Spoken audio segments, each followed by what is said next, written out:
আজকের পৃথিবীর মানচিত্রের দিকে একবার তাকান তো। ইরান নামটা শুনলেই চোখের সামনে ভেসে ওঠে এক রহস্যময় আর শক্তিশালী দেশের ছবি। কিন্তু আপনি কি জানেন, আজকের এই ইরান বা প্রাচীনকালের সেই বিশাল পারস্য সাম্রাজ্য নিয়ে আজ থেকে ঠিক ১৪০০ বছর আগে এমন কিছু কথা বলা হয়েছিল যা শুনলে আজকের বড় বড় ইতিহাসবিদরাও অবাক হয়ে যান। একটু ভেবে দেখুন, সেই সময়ে পৃথিবীর সবচেয়ে বড় আর শক্তিশালী দেশ ছিল এই পারস্য, যাদের বিশাল সেনাবাহিনী আর রাজপ্রাসাদের জাঁকজমক দেখে গোটা বিশ্ব ভয় পেত। কেউ স্বপ্নেও ভাবতে পারেনি যে এত বড় একটা সাম্রাজ্যের কখনো পতন হতে পারে। অথচ তাদের থেকে হাজার মাইল দূরে আরবের এক ধুধু মরুভূমির বুকে বসে একজন মানুষ, হ্যাঁ, আমাদের প্রিয় নবী হজরত মুহাম্মদ সাল্লাল্লাহু আলাইহি ওয়াসাল্লাম, এই ইরান সম্পর্কে ২০টি লোম খাড়া করা ভবিষ্যৎবাণী করে গিয়েছিলেন। কি ছিল সেই কথাগুলোতে? কিভাবে তিনি হাজার মাইল দূর থেকে দেখতে পেয়েছিলেন পারস্যের সেই অহংকারী প্রাসাদের পতন? কিভাবে তিনি বলে গিয়েছিলেন এই ইরানের মানুষরাই একদিন ঈমানের আলো পৃথিবীর বুকে ছড়িয়ে দেবে? আবার এই ইরানের ইস্পাহান শহর থেকেই একদিন বের হবে শেষ জামানার সবচেয়ে ভয়ঙ্কর দল, দাজ্জালের অনুসারীরা। ১৪০০ বছর আগে বলা নবীজির সেই কথাগুলো কি আজ আমাদের চোখের সামনেই অক্ষরে অক্ষরে মিলে যাচ্ছে? ইরান নিয়ে করা সেই ২০টি ভবিষ্যৎবাণীর পেছনে লুকিয়ে আছে কোনো রহস্য? আজ আমরা সেই অজানা ইতিহাসই আপনাদের জানাব। এমন কিছু সত্য আজ আপনি শুনতে পাবেন যা জানার পর আপনি এক মুহূর্তের জন্যও চোখ সরাতে পারবেন না। তো চলুন হারিয়ে যাই ১৪০০ বছর আগের সেই রোমাঞ্চকর ইতিহাসে। চোখ বন্ধ করে একটু কল্পনা করুন তো, সময়টা আজ থেকে ১৪০০ বছর আগের। মদিনার পবিত্র মাটি, একটি সাধারণ মাটির ঘর যার ছাদ তৈরি খেজুর পাতা দিয়ে। সেখানে বসে আছেন আমাদের প্রিয় নবী হজরত মুহাম্মদ সাল্লাল্লাহু আলাইহি ওয়াসাল্লাম। তার চারপাশে গোল হয়ে বসে আছেন তার প্রাণপ্রিয় সাহাবীরা। তারা সবাই নীরবে নবীজির মুখের দিকে তাকিয়ে আছেন। নবীজি সাল্লাল্লাহু আলাইহি ওয়াসাল্লামের চোখ শুধু মদিনার সেই ছোট্ট গণ্ডির ভেতর সীমাবদ্ধ ছিল না।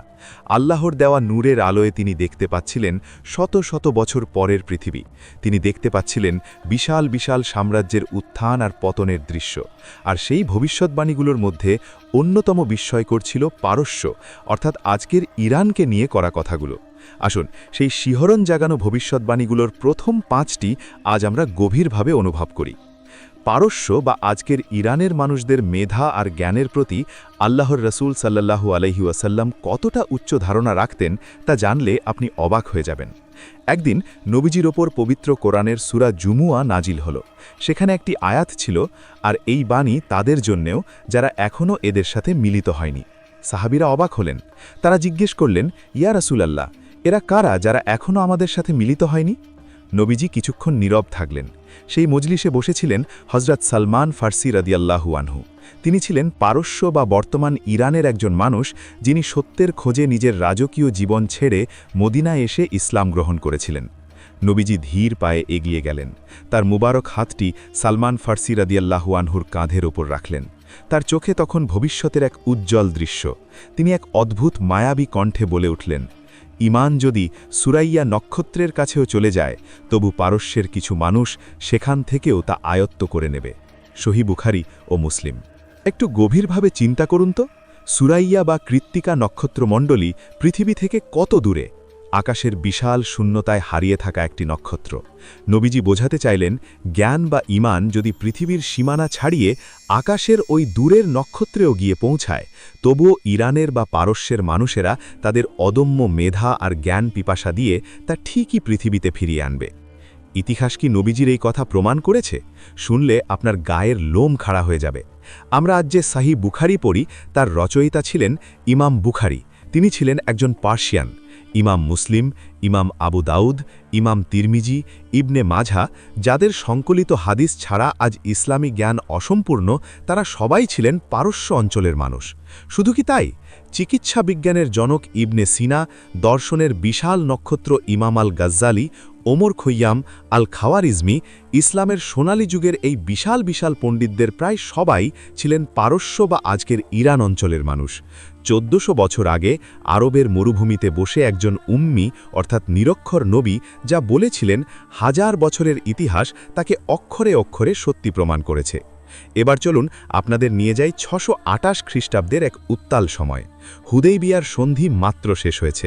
নবীজি তখন পৃথিবীর বড় বড় পরাশক্তি আর রাজাদের কাছে ইসলামের দাওয়াত দিয়ে চিঠি পাঠাচ্ছেন। তিনি পারস্যের পরাক্রমশালী সম্রাট খসরু পারভেজের কাছেও একটি চিঠি পাঠালেন। খসরু পারভেজ ছিল তৎকালীন বিশ্বের সবচেয়ে বড় সুপার পাওয়ার। অহংকারে তার পা মাটিতে পড়ত না। তার বিশাল সেনাবাহিনী আর রাজ সম্পদের কোনো হিসেব ছিল না। যখন তার দরবারে রাসূলের চিঠিটি পৌঁছল এবং পড়া শুরু হলো, বিসমিল্লাহির রহমানির রহিম, আল্লাহর রাসূল মুহাম্মদের পক্ষ থেকে পারস্যের সম্রাট খসরুর প্রতি।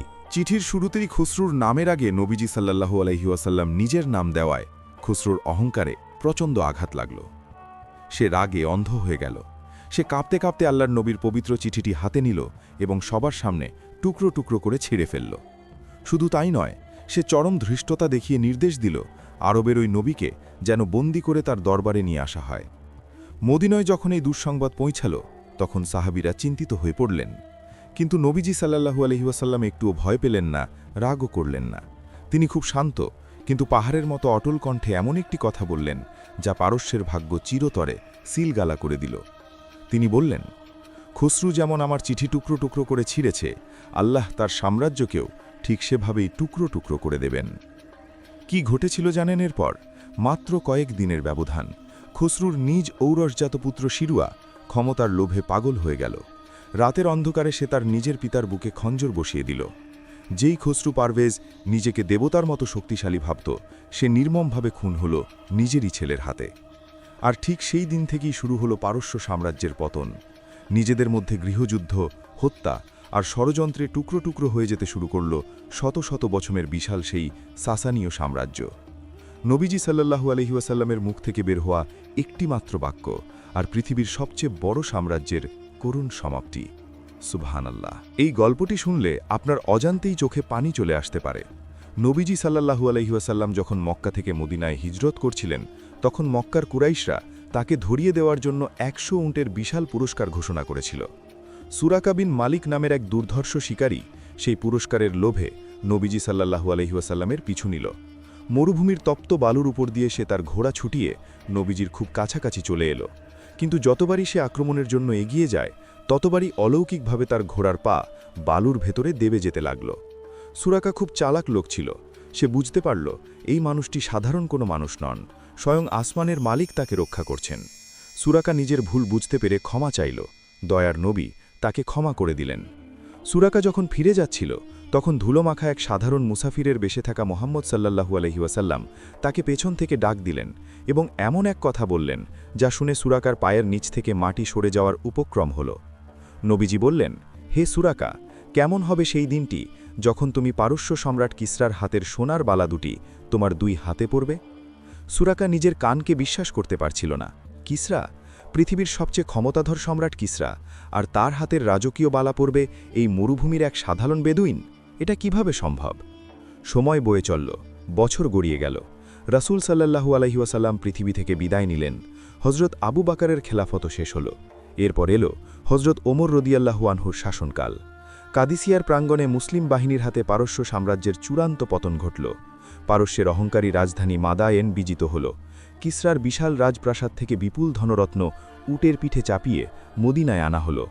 মসজিদে নববীতে ধনসম্পদের পাহাড় জমেছে। হযরত ওমর রাদিয়াল্লাহু আনহু সেই রত্নভাণ্ডারের দিকে তাকিয়ে কাঁদছিলেন। হঠাৎ তার চোখে পড়ল পারস্য সম্রাটের সেই বিখ্যাত মহামূল্যবান সোনার বালা দুটি। ওমর রাদিয়াল্লাহু আনহুর মনে পড়ে গেল নবীজির সেই ভবিষ্যৎবাণীর কথা। তিনি ভরা মজলিসে দাঁড়িয়ে উচ্চস্বরা ডাক দিলেন, কোথায় সুরাকা বিন মালিক? বয়সের ভারে নুয়ে পড়া সাদা চুলদাড়ির বৃদ্ধ সুরাকা কাঁপতে কাঁপতে সামনে এলেন। হযরত ওমর রাদিয়াল্লাহু আনহু তার হাতে কিসরার সেই রাজকীয় বালা দুটি পরিয়ে দিলেন, আর চোখের পানি মুছতে মুছতে বললেন, আল্লাহু আকবার, এই তো সেই বালা যার প্রতিশ্রুতি আল্লাহর রাসূল তোমাকে আজ থেকে বহু বছর আগে হিজরতের সেই দুর্গম পথে দিয়েছিলেন। বৃদ্ধ সুরাকা অঝরে কাঁদছিলেন। মসজিদে নববীতে উপস্থিত হাজারো সাহাবীর চোখে তখন নবীজির ভবিষ্যৎবাণী সত্য হওয়ার এক অলৌকিক আনন্দের অশ্রু ছিল। কি অদ্ভুত এক দৃশ্য, তাই না? খন্দকের যুদ্ধের সময়কার কথা। মদিনা তখন চারদিক থেকে কাফেরদের দ্বারা অবরুদ্ধ। কনকনে শীত আর প্রচণ্ড ক্ষুধার জ্বালায় সাহাবীরা পেটে পাথর বেঁধে পরীক্ষা খনন করছিলেন। পরীক্ষা খুঁড়তে গিয়ে হঠাৎ একটি বিশাল পাথর পাওয়া গেল, যা শত চেষ্টাতেও কেউ ভাঙতে পারছিল না। সাহাবীরা নবীজির কাছে গেলেন। নবীজি নিজে পরীক্ষায় নেমে এলেন। তিনি বিসমিল্লাহ বলে সেই পাথরে প্রথম আঘাত করলেন। পাথরের 1/3 ভেঙে গেল এবং একটি উজ্জ্বল স্ফুলিঙ্গ ছিটকে বেরোল। নবীজি তাকবীর দিলেন, আল্লাহু আকবার। এরপর তিনি বললেন, আমাকে সিরিয়ার চাবি দেওয়া হয়েছে। আল্লাহর কসম, আমি এই পরীক্ষায় দাঁড়িয়ে সিরিয়ার লাল প্রাসাদগুলো দেখতে পাচ্ছি। তিনি দ্বিতীয়বার আঘাত করলেন। আরও এক টুকরো পাথর ভাঙল। আবারও আগুনের স্ফুলিঙ্গ বেরোল। তিনি আবারও তাকবীর দিয়ে বললেন, আল্লাহু আকবার, আমাকে পারস্যের চাবি দেওয়া হয়েছে। আল্লাহর কসম, আমি এখান থেকে মাদায়েনের সাদা প্রাসাদগুলো দেখতে পাচ্ছি। সেই দিনগুলোতে আরবের মুনাফিকরা এই কথা শুনে আড়ালে হাসাহাসি করেছিল। তারা ব্যঙ্গ করে বলেছিল, নিজেদের পেট ভরে খাবার নেই, শৌচাগারে যাওয়ার নিরাপত্তা নেই, আর উনি স্বপ্ন দেখছেন পারস্যের সাদা প্রাসাদের। কিন্তু ইতিহাস বড়ই নিষ্ঠুর। আল্লাহ তার নবীর কথা মিথ্যা হতে দেননি।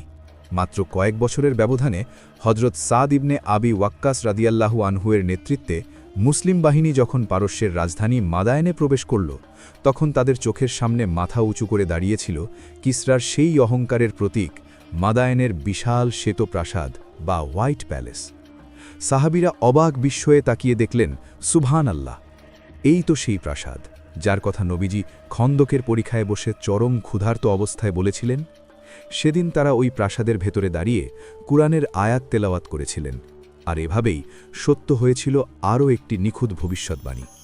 নবীজি তার সাহাবীদের প্রায়ই বলতেন, পারস্য এবং রোমের বিশাল ধনভাণ্ডার একদিন মুসলমানদের হাতে আসবে, এবং তা মানুষের ভোগবিলাসে নয়, বরং আল্লাহর পথে ব্যয় হবে। জাবের ইবনে সামুরা রাদিয়াল্লাহু আনহু থেকে বর্ণিত একটি হাদিসে রাসূল সাল্লাল্লাহু আলাইহি ওয়াসাল্লাম স্পষ্টভাবে বলেছেন, তোমাদের একদল মুসলিম অবশ্যই কিসরা বা পারস্য সম্রাটের শ্বেত গৃহ এবং তার ধনভাণ্ডার জয় করবে।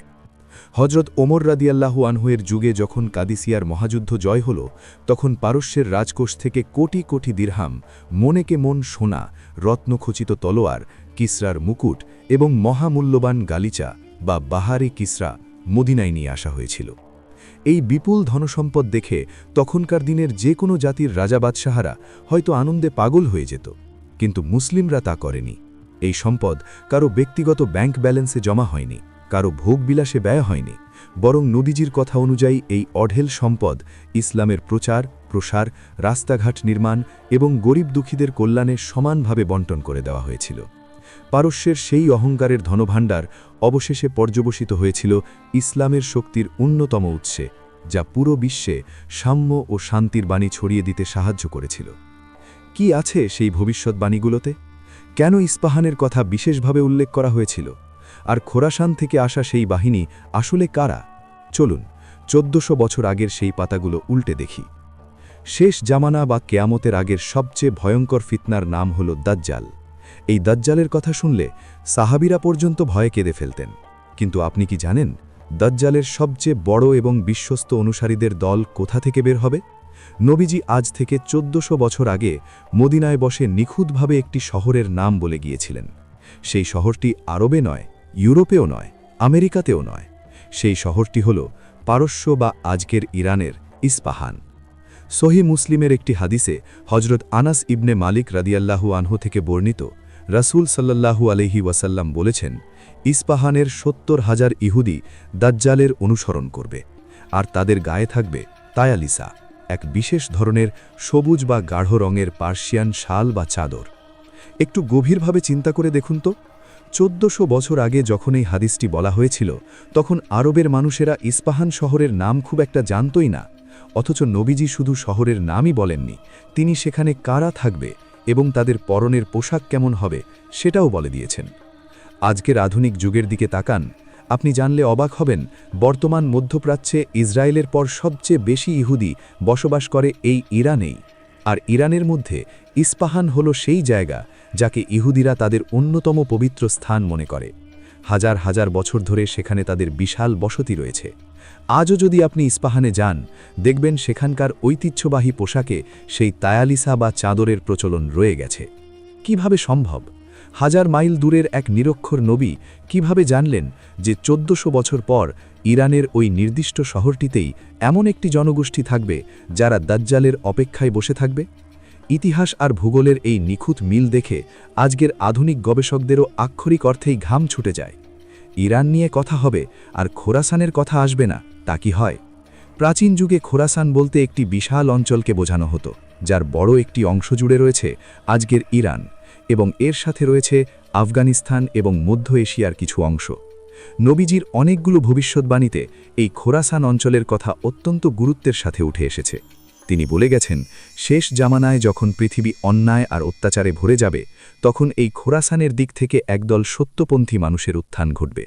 তাদের হাতে থাকবে কালো পতাকা। হাদিসের গ্রন্থগুলোতে উল্লেখ আছে, নবীজি সাল্লাল্লাহু আলাইহি ওয়াসাল্লাম বলেছেন, যখন তোমরা দেখবে খোরাসানের দিক থেকে কালো পতাকাবাহী একটি দল এগিয়ে আসছে, তখন তোমরা তাদের সাথে যোগ দিও, কারণ তাদের মধ্যেই থাকবেন আল্লাহ খলিফা মাহদী।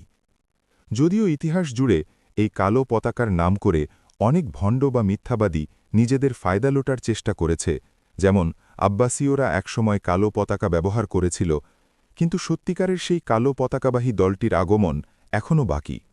নবীজি বুঝিয়ে দিয়েছেন, আরবের বাইরে এই পারস্য বা ইরান আফগানিস্তান ঘেরা খোরাসানের পাহাড়ি অঞ্চলগুলোতেই লুকিয়ে আছে ইসলামের সেই হারানো শক্তি। যখন সময় হবে, তখন এই দুর্গম অঞ্চল থেকেই সত্যের বিজয় নিশান উড়বে। মরুভূমির বুকে দাঁড়িয়ে বলা সেই কথাগুলো আজ আমাদের এই অশান্ত পৃথিবীর দিকে তাকালে কতটা প্রাসঙ্গিক মনে হয়, একবার ভেবে দেখেছেন? আমরা প্রথম পর্বে জেনেছিলাম, পারস্য সম্রাট কিসরা যখন নবীজি সাল্লাল্লাহু আলাইহি ওয়াসাল্লামের চিঠি ছিঁড়ে ফেলেছিল, তখন নবীজি বলেছিলেন তার সাম্রাজ্য টুকরো টুকরো হয়ে যাবে। কিন্তু এখানেই শেষ নয়, নবীজি সাল্লাল্লাহু আলাইহি ওয়াসাল্লাম এর চেয়েও বড় এবং ভয়ঙ্কর একটি ভবিষ্যদ্বাণী করেছিলেন সেই অহংকারী সাম্রাজ্য নিয়ে। হজরত আবু হুরাইরা রাদিয়াল্লাহু তাআলা আনহু থেকে বর্ণিত, আল্লাহর রসূল অত্যন্ত দৃঢ়তার সাথে ঘোষণা করেছিলেন, যখন কিসরা বা পারস্য সম্রাট ধ্বংস হবে, এরপর আর কোনো কিসরা আসবে না, এবং যখন কায়সার বা রোম সম্রাট ধ্বংস হবে, এরপর আর কোনো কায়সার আসবে না। সহিহ বুখারী ও মুসলিম। কথাটা একটু ভালোভাবে খেয়াল করুন, এরপর আর কোনো কিসরা আসবে না। ইতিহাসের পাতা ঘাঁটলে আপনি অবাক হয়ে যাবেন, রোমান সাম্রাজ্য বা বাইজেন্টাইন সাম্রাজ্য কিন্তু মুসলমানদের হাতে পরাজয়ের পরও কয়েকশো বছর ধরে পৃথিবীর অন্য প্রান্তে টিকেছিল। কায়সার বা সিজার উপাধি নিয়ে অনেকেই রাজত্ব করেছিল। কিন্তু পারস্য বা ইরানের ক্ষেত্রে কি ঘটেছিল জানেন? কাদিসিয়ার যুদ্ধ এবং নিহাওয়ানদের যুদ্ধের পর বিশাল পারস্য সাম্রাজ্য এমনভাবে তাসের ঘরের মতো ভেঙে পড়েছিল যে এরপর পৃথিবীর বুকে ওই কিসরা বা পারস্য সম্রাটের বংশের আর কেউ কখনো মাথা তুলে দাঁড়াতে পারেনি। হাজার বছরের পুরনো সেই সাসানীয় সাম্রাজ্য চিরদিনের জন্য পৃথিবীর মানচিত্র থেকে মুছে গিয়েছিল। আজকের আধুনিক ইরানের দিকে তাকালেই আমরা দেখতে পাই, সেখানে আর কোনো অগ্নিকুণ্ড নেই। পুরো জাতি আজ এক আল্লাহর সিজদা করে। 1400 বছর আগে মহানবী সাল্লাল্লাহু আলাইহি ওয়াসাল্লাম যে আলোর প্রতিশ্রুতি দিয়েছিলেন, তা আজ পারস্যের প্রতিটি কোণায় ছড়িয়ে পড়েছে। এবার আপনাদের এমন একটি হাদিসের কথা শোনাব, যা শুনলে আপনি বুঝতে পারবেন নবীজির চোখের সামনে ভবিষ্যতের দৃশ্যগুলো কতটা পরিষ্কার ছিল। তিনি শুধু পারস্য বা রোমের বিজয়ের কথাই বলেননি, বরং তিনি একেবারে নিখুঁত একটি ধারাবাহিকতা বা সিরিয়াল বলে দিয়েছিলেন। সহিহ মুসলিমের একটি বর্ণনায় পাওয়া যায়, জাবির ইবনে সামুরাহ রাদিয়াল্লাহু থেকে বর্ণিত, নবীজি সাল্লাল্লাহু আলাইহি ওয়াসাল্লাম বলেছেন, প্রথমে তোমরা জাজিরাতুল আরব বা আরব উপদ্বীপের বিরুদ্ধে যুদ্ধ করবে, আল্লাহ তোমাদের তাতে বিজয় দান করবেন। এরপর তোমরা পারস্যের বা ইরানের বিরুদ্ধে যুদ্ধ করবে, আল্লাহ তোমাদের তাতেও বিজয় দান করবেন। এরপর তোমরা রোমের বিরুদ্ধে যুদ্ধ করবে, আল্লাহ তোমাদের তাতেও বিজয় দান করবেন। আর সবার শেষে তোমরা দাজ্জালের বিরুদ্ধে যুদ্ধ করবে, আল্লাহ তোমাদের সেই যুদ্ধেও বিজয় দান করবেন। কি অদ্ভুত এই কথাগুলো! ইতিহাস খুলে দেখুন, ঠিক এই সিরিয়াল অনুযায়ী সবকিছু ঘটেছে। নবীজি সাল্লাল্লাহু আলাইহি ওয়াসাল্লামের জীবদ্দশায় এবং হজরত আবু বকর রাদিয়াল্লাহুর শুরুতে প্রথমে পুরো আরব উপদ্বীপ মুসলমানদের হাতের মুঠোয় আসে। এরপর হজরত ওমর রাদিয়াল্লাহুর যুগে দ্বিতীয় ধাপে পারস্য বা ইরান বিজিত হয়, আর তার পরপরই আসে রোমানদের সাথে লড়াই এবং সিরিয়া, ফিলিস্তিন ও রোমান সাম্রাজ্যের বিশাল অংশ বিজয়। নবীজি সাল্লাল্লাহু আলাইহি ওয়াসাল্লামের বলা 4টির মধ্যে প্রথম 3টি ভবিষ্যদ্বাণী একদম হুবহু কাঁটায় কাঁটায় সিরিয়াল অনুযায়ী মিলে গেছে। বাকি রইল শুধু একটি, দাজ্জালের বিরুদ্ধে যুদ্ধ এবং চূড়ান্ত বিজয়। 3টি যখন অক্ষরে অক্ষরে মিলে গেছে, তখন চতুর্থটি যে খুব শীঘ্রই আমাদের সামনে আসতে চলেছে, তাতে কি কোনো সন্দেহ আছে? কি আছে সেই বাকি ভবিষ্যদ্বাণীগুলোতে? কেন আজকের দুনিয়ায় ইরানকে নিয়ে এত আলোচনা? 1400 বছর আগের সেই কথাগুলো কি আজকের খবরের কাগজের হেডলাইনের সাথে মিলে যাচ্ছে? চলুন ইতিহাসের পাতা থেকে সেই পর্দা একটু একটু করে সরাই। নবীজি সাল্লাল্লাহু আলাইহি ওয়াসাল্লামের চোখের সামনে আল্লাহ তাআলা ভবিষ্যতের পর্দা এমনভাবে সরিয়ে দিয়েছিলেন যে তিনি শুধু সাম্রাজ্য পতনের কথাই বলেননি, পারস্যের কোন কোন অঞ্চল কিভাবে বিজয় হবে এবং সেখানকার মানুষদের চেহারা কেমন হবে সেটাও নিখুঁতভাবে বলে গিয়েছিলেন। সহি বুখারীর একটি হাদিসে হজরত আবু হুরায়রা রাদিয়াল্লাহু থেকে বর্ণিত, আল্লাহর রসুল সাল্লাল্লাহু আলাইহি ওয়াসাল্লাম বলেছেন, ততদিন পর্যন্ত কেয়ামত হবে না যতদিন না তোমরা খুজ ও কিরমানের অনদব বা অনারব জাতির সাথে যুদ্ধ করবে। তাদের চেহারা হবে লালচে, নাক হবে চ্যাপ্টা, চোখ হবে ছোট ছোট, আর তাদের মুখমণ্ডল দেখলে মনে হবে যেন হাতুড়ি দিয়ে পেটানো শক্ত কোনো ঢাল। তাদের জুতো হবে পশুর লোমের তৈরি। একটু গভীরভাবে চিন্তা করে দেখুন তো, মদিনার মরুভূমিতে বসে নবীজি সাল্লাল্লাহু আলাইহি ওয়াসাল্লাম পারস্যেল বা আজকের ইরানের দুটি নির্দিষ্ট প্রদেশের নাম বলছেন, খুজিস্তান এবং কিরমান, আর সেখানকার যে যোদ্ধাদের সাথে মুসলমানদের যুদ্ধ হবে তাদের চেহারার নিখুঁত বর্ণনা দিচ্ছেন। ইতিহাসের পাতা ঘাটলে দেখা যায় খুজিস্তান এবং কিরমান অঞ্চলে সেই সময় এমন কিছু উপজাতি এবং সৈন্যবাহিনীর বাস ছিল যাদের চেহারা ঠিক নবীজির বর্ণনার মতোই। বিশেষ করে পরবর্তীতে মঙ্গল বা তুর্কি বংশোদ্ভূত যোদ্ধারা যখন ওই অঞ্চলে আধিপত্য বিস্তার করেছিল, তাদের চেহারার সাথে এই হাদিসের বর্ণনা আক্ষরিক অর্থেই শতভাগ মিলে যায়। কিভাবে সম্ভব? একজন মানুষ যিনি জীবনে কখনো আরবের বাইরে ওই দুর্গম পাহাড়ি অঞ্চলগুলোতে যাননি, তিনি কিভাবে জানলেন সেখানকার মানুষদের চোখের গড়ন বা নাকের আকৃতি কেমন হবে? ইতিহাসবিদরা আজও এই নিখুঁত বর্ণনা পড়ে অবাক হয়ে যান, আর আমাদের ঈমান কেবল আরও শক্ত হয়। এবার আপনাদের এমন একটি রোমাঞ্চকর ঘটনা শোনাব যা হার মানাবে যে কোনো আধুনিক থ্রিলার সিনেমাকেও।